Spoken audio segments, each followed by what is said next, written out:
India की supreme court में कितने जजेस होने चाहिए और ये नंबर डिसाइड कौन करता है? इंडिपेंडेंस से पहले इंडिया का जो हाईएस्ट कोर्ट था उसे कहते थे फेडरल कोर्ट और उस वक्त वहां की स्ट्रेंथ थी 3 जजेस।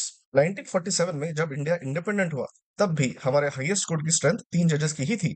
फिर 26 जनवरी 1950 को supreme court of India officially अस्तित्व में आया और तब स्ट्रेंथ बढ़ के टोटल हो गई 8 जजेस की। जैसे जैसे वर्कलोड और पॉपुलेशन बढ़ता गया, जजेस की सैंक्शन स्ट्रेंथ भी बढ़ती गई। 1956 में 11 और 1960 में 14, 1978 में ये बढ़कर हो गई 18, 1986 में ये बढ़कर हुई 26 और फाइनली 2009 तक ये स्ट्रेंथ बढ़ गई टू 31 जजेस। 2019 से 2026 तक ये स्ट्रेंथ बढ़कर हुई 34 और इसी साल गवर्नमेंट ने एक ऑर्डिनेंस के थ्रू ये स्ट्रेंथ बढ़ाकर कर दी 38 जजेस की।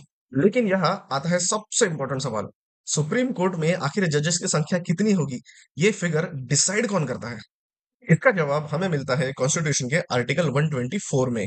आर्टिकल 124(1) ये कहता है कि सुप्रीम कोर्ट में चीफ जस्टिस के अलावा उतने जजेस हो सकते हैं जितने पार्लियामेंट लॉ के थ्रू प्रिस्क्राइब करे। यानी कॉन्स्टिट्यूशन ने जजेस की स्ट्रेंथ का जो नंबर है वो परमानेंटली फिक्स नहीं किया है।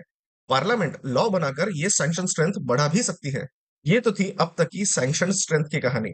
मगर आज की पॉपुलेशन और ऑनगोइंग केसेस को ध्यान में रखते हुए सुप्रीम कोर्ट में टोटल कितने जजेस होने चाहिए, ये कमेंट्स में बताइए जरा।